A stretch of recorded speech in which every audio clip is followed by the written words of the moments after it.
गुरुर्ब्रह्मा गुरुर्विष्णु गुरुर्देवो महेश्वराय गुरुर्साक्षात् परब्रह्म तस्मै श्री गुरुवे नमः। बोलो विष्णु भगवान की जय, बोलो बृहस्पति देव भगवान की जय। नमस्कार दोस्तों, स्वागत है आपका मेरे YouTube चैनल आर के भक्ति में। भक्तों, मैं आज आपको बृहस्पतिवार की व्रत कथा सुनाऊंगा, जिस कथा को करने से और सुनने मात्र से हमें मनवांछित फल की प्राप्ति होती है, विष्णु भगवान की हमें असीम कृपा प्राप्त होती है। तो आइए हम अपनी कथा को प्रारंभ करते हैं। जो भक्त हमारे चैनल पर नए आए हैं, वो हमारी वीडियो नए देख रहे हैं, वो हमारे चैनल को सब्सक्राइब कर लें, वीडियो को लाइक करें और कमेंट में ओम नमो भगवते वासुदेवाय अवश्य लिखें। तो आइए हम अपनी कथा को प्रारंभ करते हैं। बृहस्पतिवार का दिन भगवान विष्णु को समर्पित है। इस दिन विष्णु जी की पूजा करने से हमारी सभी मनोकामनाएं पूरी होती हैं। भारतवर्ष में एक प्रतापी और दानी राजा राज्य करता था। वह नित्य गरीबों और ब्राह्मणों की सहायता करता था। यह बात उसकी रानी को अच्छी नहीं लगती। वह ना ही गरीबों को दान देती, ना ही भगवान की पूजा करती, और राजा को भी दान देने से मना किया करती। एक दिन राजा शिकार खेलने वन को गए हुए थे, तो रानी महल में अकेली थी। उसी समय बृहस्पति देव साधु वेश में राजा के महल में भिक्षा के लिए गए और भिक्षा मांगी। रानी ने भिक्षा देने से इनकार किया और कहा, हे साधु महाराज, मैं तो दान पुण्य से तंग आ गई हूँ। मेरा पति सारा धन लुटाते रहते हैं। मेरी इच्छा है कि हमारा धन नष्ट हो जाए, फिर न रहेगा बांस, न बजेगी बांसुरी। साधु ने कहा, देवी तुम तो बड़ी विचित्र हो। धन संतान तो सभी चाहते हैं, पुत्र और लक्ष्मी तो पापी के घर भी होने चाहिए। यदि तुम्हारे पास अधिक धन है तो भूखों को भोजन दो, प्यासों के लिए प्याऊल बनवाओ, मुसाफिरों के लिए धर्मशाला खुलवाओ।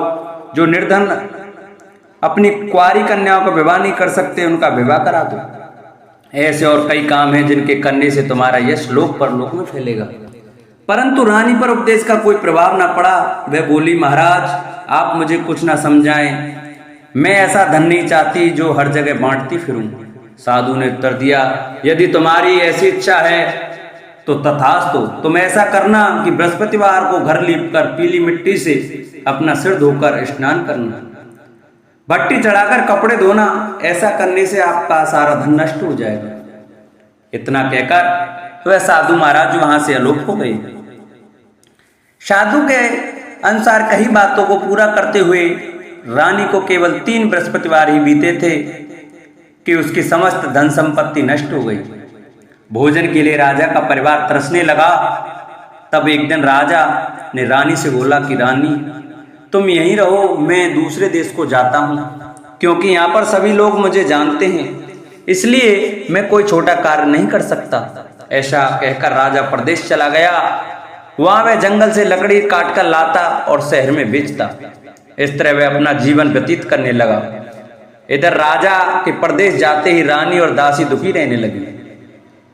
एक बार जब रानी और दासी को 7 दिन तक बिना भोजन के रहना पड़ा, तो रानी ने अपनी दासी से कहा, हे दासी, पास ही के नगर में मेरी बहन रहती है, वह बड़ी धनवान है, तू उसके पास जा और कुछ ले आ, ताकि थोड़ी बहुत गुजर बसर हो जाए।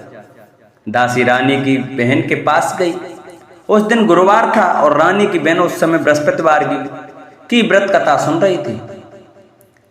दासी ने रानी की बहन को अपनी रानी का संदेश दिया, लेकिन रानी की बड़ी बहन ने कोई उत्तर नहीं दिया। जब दासी को रानी की बहन से कोई उत्तर नहीं मिला तो वह बहुत दुखी हुई और उसे क्रोध भी आया। दासी ने वापस आकर रानी को सारी बात बता दी। सुनकर रानी ने अपने भाग्य को कोसा।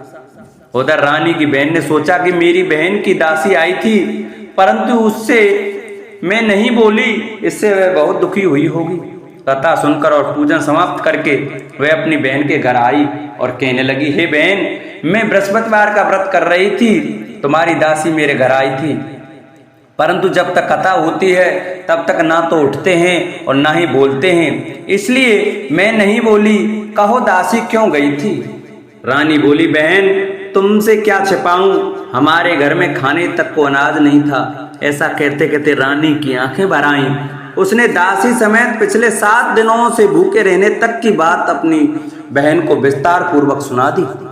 रानी की बहन बोली, देखो बहन, भगवान बृहस्पति देव सबकी मनोकामना को पूर्ण करते हैं। देखो शायद तुम्हारे घर में अनाज रखा हो। पहले तो रानी को विश्वास नहीं हुआ। वह बहन के आग्रह पर उसने अपनी दासी को अंदर भेजा तो उसे सचमुच अनाज से भरा एक घड़ा मिला। यह देखकर दासी की हैरानी हुई। दासी रानी से कहने लगी, हे रानी, जब हमको भोजन नहीं मिलता तो हम व्रत ही तो करते हैं, इसलिए क्यों ना इनसे व्रत और कथा की विधि पूछ ली जाए ताकि हम भी व्रत कर सकें। तब रानी ने अपनी बहन से बृहस्पतिवार व्रत के बारे में पूछा। उसकी बहन ने बताया, बृहस्पतिवार के व्रत में चने की दाल और मुनक्का से विष्णु भगवान का केले की जड़ में पूजन करें तथा दीपक जलाएं, व्रत कथा सुने और पीला भोजन ही करें। इससे बृहस्पति देव प्रसन्न होते हैं। व्रत और पूजन विधि बताकर रानी की बहन अपने घर को लौट गई। 7 दिन के बाद जब गुरुवार आया तो रानी और दासी ने व्रत रखा। गुड़साल में जाकर चना और गुड़ ले आई, फिर उससे केले की जड़ तथा विष्णु भगवान का पूजन किया। अब पीला भोजन कहाँ से आए, इस बात को लेकर दोनों बहुत दुखी थी। चूंकि उन्होंने व्रत रखा था इसलिए बृहस्पति देव उनसे प्रसन्न थे, इसलिए वे एक साधारण व्यक्ति का रूप धारण कर 2 थालों में सुंदर पीला भोजन दासी को दे गए। भोजन पाकर दासी बहुत प्रसन्न हुई। फिर रानी के साथ मिलकर भोजन ग्रहण किया। उसके बाद वे सभी गुरुवार को व्रत और पूजन करने लगी। बृहस्पति भगवान की कृपा से उनके पास फिर से धन संपत्ति आ गई, परंतु रानी फिर से पहले की तरह आलस्य करने लगी। तब दासी बोली, देखो रानी, तुम पहले इस प्रकार आलस्य करती थी, तुम्हें धन रखने में कष्ट होता था, इस प्रकार सभी धन नष्ट हो गया और जब भगवान बृहस्पति की कृपा से धन मिला है तो तुम्हें फिर से आलस्य होता है। रानी को समझाते हुए दासी कहती है कि बड़ी मुसीबतों के बाद हमने यह धन पाया है, इसलिए हमें दान पुण्य करना चाहिए, भूखे मनुष्यों को भोजन कराना चाहिए और धन को शुभ कार्यों में खर्च करना चाहिए, जिससे तुम्हारे कुल का यश बढ़ेगा, स्वर्ग की प्राप्ति होगी और पितृ प्रसन्न होंगे। दासी की बात मानकर रानी अपना धन शुभ कार्यों में खर्च करने लगी, जिससे पूरे नगर में उसका यश फैलने लगा। बृहस्पतिवार व्रत कथा के बाद श्रद्धा के साथ आरती की जानी चाहिए, इसके बाद प्रसाद बांटकर उसे ग्रहण करना चाहिए। एक दिन राजा दुखी होकर जंगल में एक पेड़ के नीचे आसन जमा कर बैठ गया। वह अपनी दशा को याद करके व्याकुल होने लगा। बृहस्पतिवार का दिन था। एकाएक उसने देखा कि निर्जन वन में एक साधु प्रकट हुए। वह साधु वेश में स्वयं बृहस्पति देवता थे। लकड़हारे के सामने आकर बोले, हे लकड़हारे, इस सुनसान जंगल में तू चिंता मग्न क्यों बैठा है? लकड़हारे ने दोनों हाथ जोड़कर प्रणाम किया और उत्तर दिया, महात्मा जी, आप सब कुछ जानते हैं, मैं क्या कहूँ? यह कहकर रोने लगा और साधु को अपनी आत्मकथा सुनाई। महात्मा जी ने कहा, तुम्हारी स्त्री ने बृहस्पति के दिन बृहस्पति भगवान का निरादर किया है, जिसके कारण रुष्ट होकर उन्होंने तुम्हारी यह दशा कर दी। अब तुम चिंता को दूर करके मेरे कहने पर चलो तो तुम्हारे सब कष्ट दूर हो जाएंगे और भगवान पहले से भी अधिक संपत्ति देंगे। तुम बृहस्पति के दिन कथा किया करो, 2 पैसे के चने मुनक्का लाकर उसका प्रसाद बनाओ और शुद्ध जल से लोटे में शक्कर मिलाकर अमृत तैयार करो। कथा के पश्चात अपने सारे परिवार और सुनने वाले प्रेमियों में अमृत व प्रसाद बांटकर आप भी ग्रहण करो। ऐसा करने से भगवान तुम्हारी सब मनोकामनाएं पूरी करेंगे। साधु के ऐसे वचन सुनकर लकड़हारा बोला, हे प्रभु, मुझे लकड़ी बेचकर इतना पैसा नहीं मिलता जिससे भोजन के उपरांत कुछ बचा सकूं। मैंने रात्रि में अपनी स्त्री को व्याकुल देखा है, मेरे पास कुछ भी नहीं है जिससे मैं उसकी खबर मंगा सकूं। साधु ने कहा, हे लकड़हारे, तुम किसी बात की चिंता मत करो। बृहस्पति के दिन तुम रोजाना की तरह लकड़ियां लेकर शहर को जाओ, तुम्हारा रोज से दुगना धन प्राप्त होगा, जिससे तुम भली भांति भोजन कर लोगे तथा बृहस्पति देव की पूजा का सामान भी आ जाएगा। इतना कहकर साधु अंतर्ध्यान हो गए। धीरे धीरे समय व्यतीत होने पर फिर वही बृहस्पतिवार का दिन आया। लकड़हारा जंगल से लकड़ी काटकर किसी शहर में बेचने गया। उसे उस दिन और दिन से अधिक पैसा मिला। राजा ने चना गुड़ आदि लाकर गुरुवार का व्रत किया। उस दिन से उसके सभी कलेश दूर हुए, परंतु जब दोबारा गुरुवार का दिन आया तो बृहस्पतिवार का व्रत करना भूल गया। इस कारण बृहस्पति भगवान नाराज हो गए।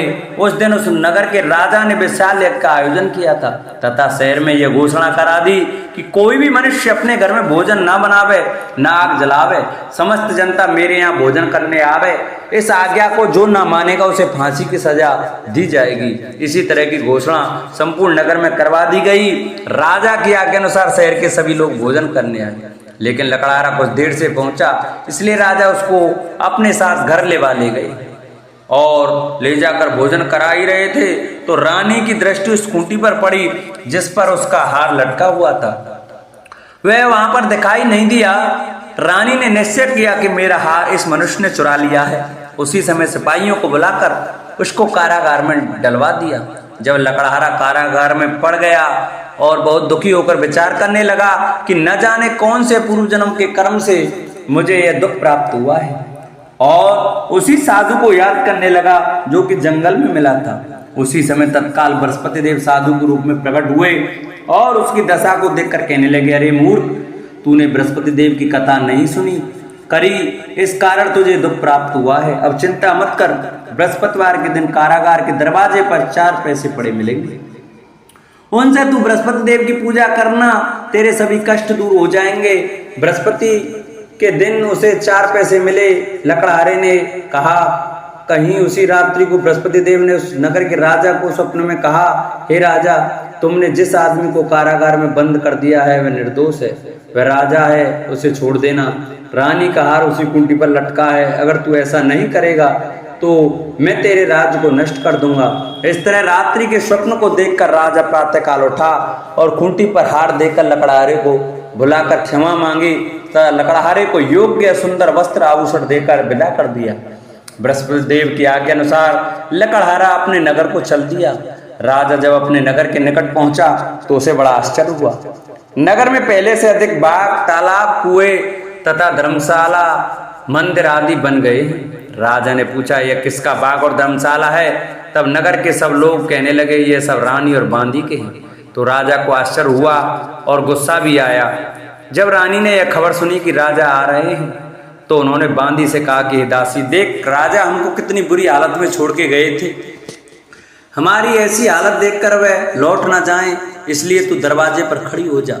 आज्ञा अनुसार दासी दरवाजे पर खड़ी हो गई। राजा आए तो उन्हें अपने साथ लेवा लाई। तब राजा ने क्रोध करके अपनी रानी से पूछा कि यह धन तुमने कैसे प्राप्त किया? तब उन्होंने कहा, हमें यह सब धन बृहस्पति देव के इस व्रत के प्रभाव से प्राप्त हुआ है।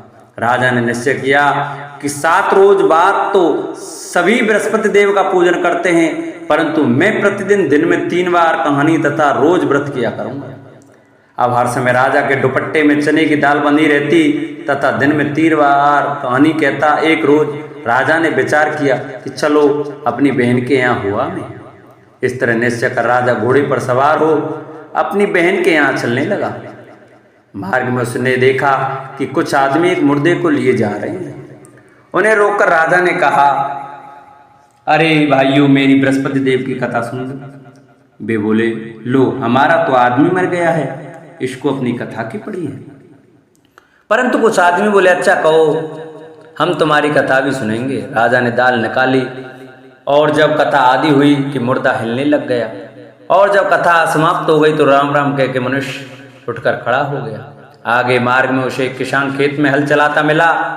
राजा ने उसे देख और उससे बोला, अरे भैया, तुम मेरी बृहस्पतिवार की कथा सुन लो। किसान बोला, जब तक मैं तेरी कथा सुनूंगा तब तक 4 हरैया जोत लूंगा, जा अपनी कथा किसी और को सुनाना। इस तरह राजा आगे चलने लगा। राजा के हटते ही बैल पछाड़ खाकर गिर गए तथा किसान के पेट में बड़ी जोर का दर्द होने लगा। उस समय उसकी माँ रोटी लेकर आई। उसने जब यह देखा तो अपने पुत्र से सब हाल पूछा और बेटे ने सभी हाल कह दिया। तो बुढ़िया दौड़ी दौड़ी उस घुड़सवार के पास गई और उससे बोली कि मैं तेरी कथा सुनूंगी, तू अपनी कथा मेरे खेत पर चलकर ही कहना। राजा ने बुढ़िया के खेत पर जाकर कथा कही, जिसके सुनते ही वे बैल उठ खड़े हुए तथा किसान के पेट का दर्द भी बंद हो गया। राजा अपनी बहन के घर पहुंचा। बहन ने भाई की खूब मेहमानी की। दूसरे रोज प्रातःकाल राजा जागा तो वह देखने लगा कि सब लोग भोजन कर रहे हैं। राजा ने अपनी बहन से कहा, ऐसा कोई मनुष्य है जिसने भोजन नहीं किया हो? मेरी बृहस्पतिवार की कथा सुन ले। बहन बोली, हे भैया, यह देश ऐसा ही है कि पहले यहाँ लोग भोजन करते हैं, बाद में अन्य काम करते हैं। अगर कोई पड़ोस में हो तो देखाऊं। वह ऐसा कहकर देखने चली गई, परंतु उसे कोई व्यक्ति नहीं मिला जिसने भोजन ना किया हो। अतः वह एक कुम्हार के घर गई जिसका लड़का बीमार था। उसे मालूम हुआ कि उसके यहाँ 3 रोज से किसी ने भोजन नहीं किया है। रानी ने अपने भाई की कथा सुनने के लिए कुम्हार से कहा। वह तैयार हो गया। राजा ने जाकर बृहस्पतिवार की कथा कही, जिसको सुनकर उसका लड़का ठीक हो गया। अब तो राजा की प्रशंसा होने लगी। एक रोज राजा ने अपनी बहन से कहा कि हे बहन, हम अपने घर को जाएंगे, तुम भी तैयार हो जाओ।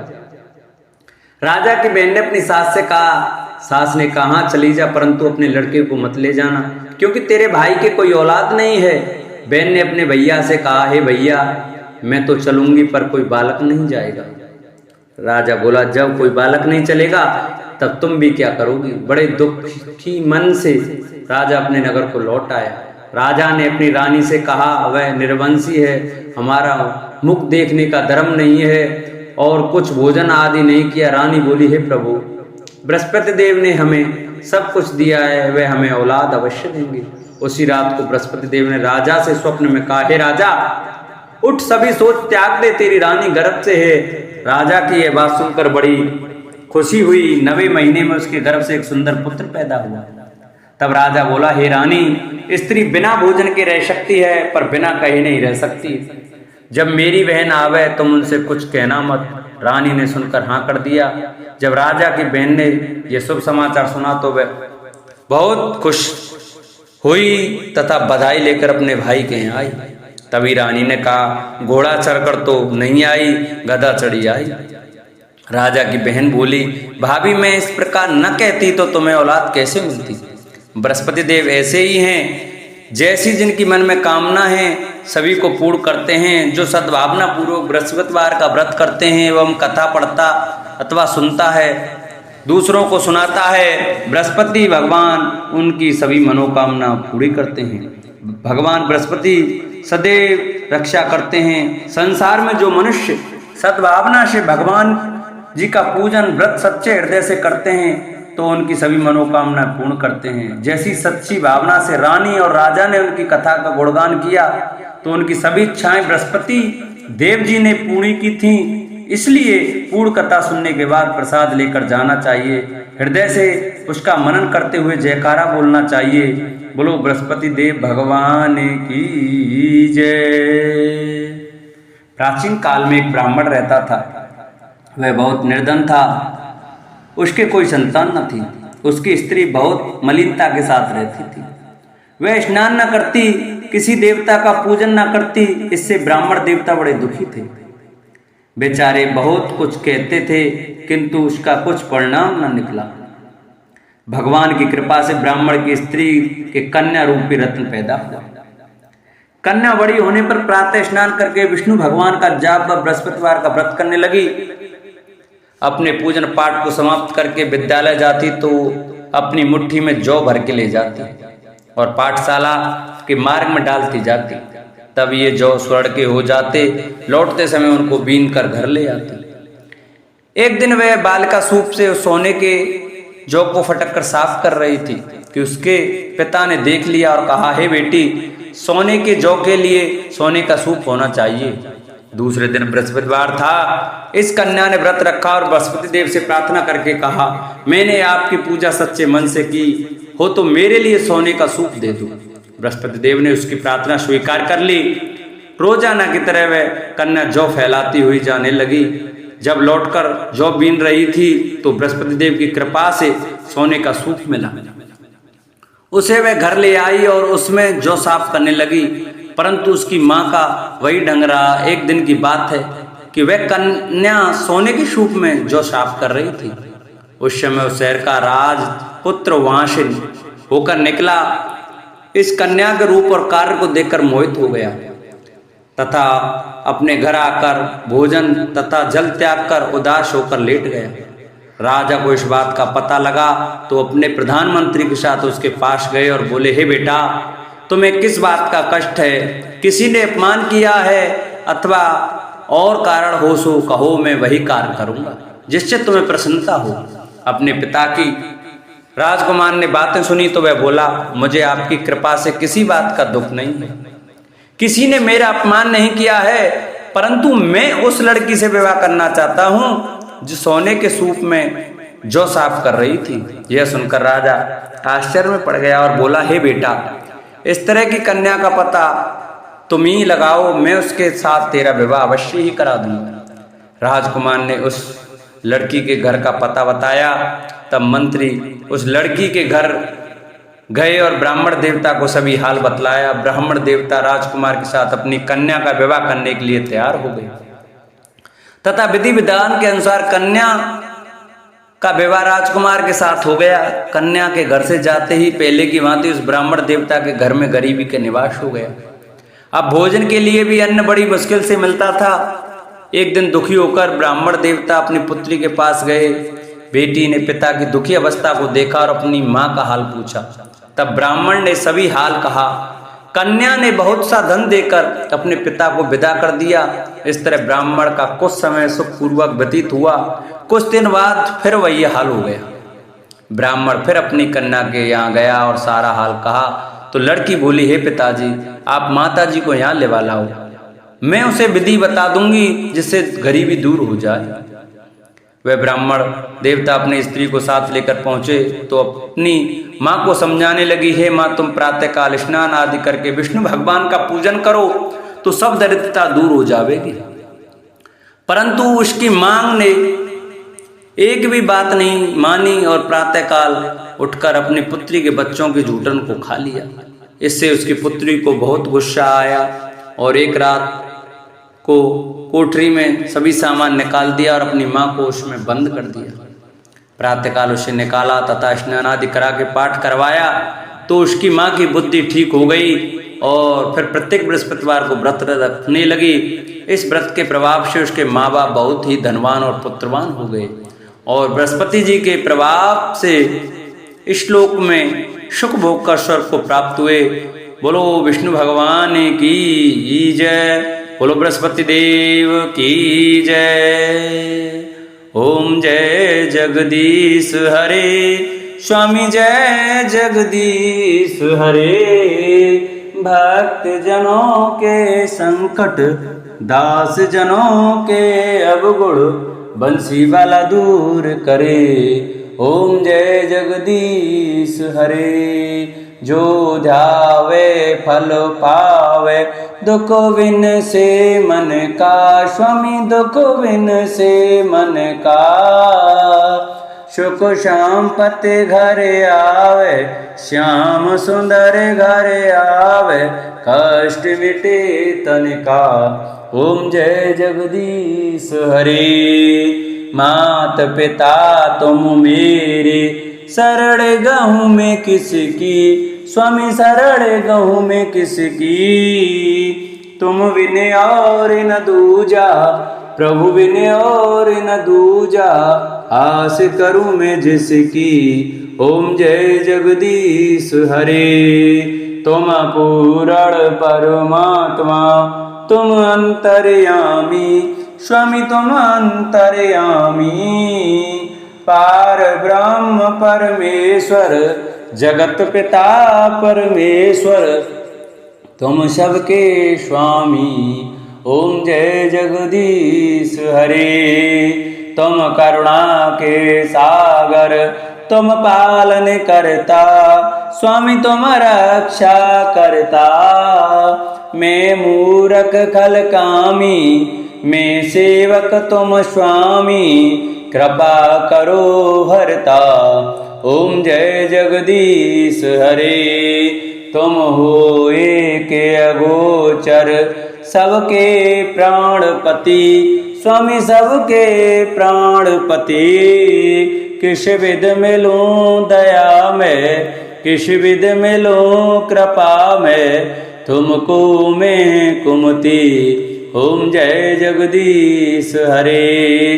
दीन बंधु दुख हरता, ठाकुर तुम मेरे, स्वामी तुम रक्षक मेरे। अपने हाथ उठाओ, अपने शरण लगाओ, द्वार पड़ा में तेरे। ओम जय जगदीश हरे।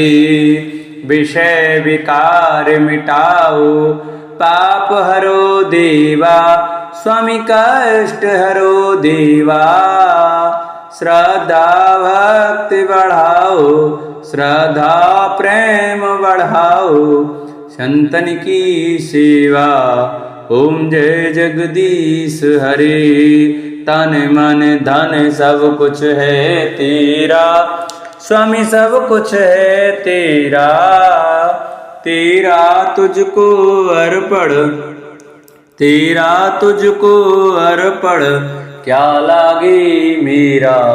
ओम जय जगदीश हरे। पार ब्रह्म जी की आरती जो कोई नर गावे, स्वामी प्रेम सहित गावे। कहत शिवानंद स्वामी, भजत हरि हर स्वामी, मनवांचित फल पावे। ओम जय जगदीश हरे। ओम जय जगदीश हरे। स्वामी जय दीननाथ हरे। स्वामी जय भोलेनाथ हरे। स्वामी जय सीताराम हरे। स्वामी जय राधे श्याम हरे।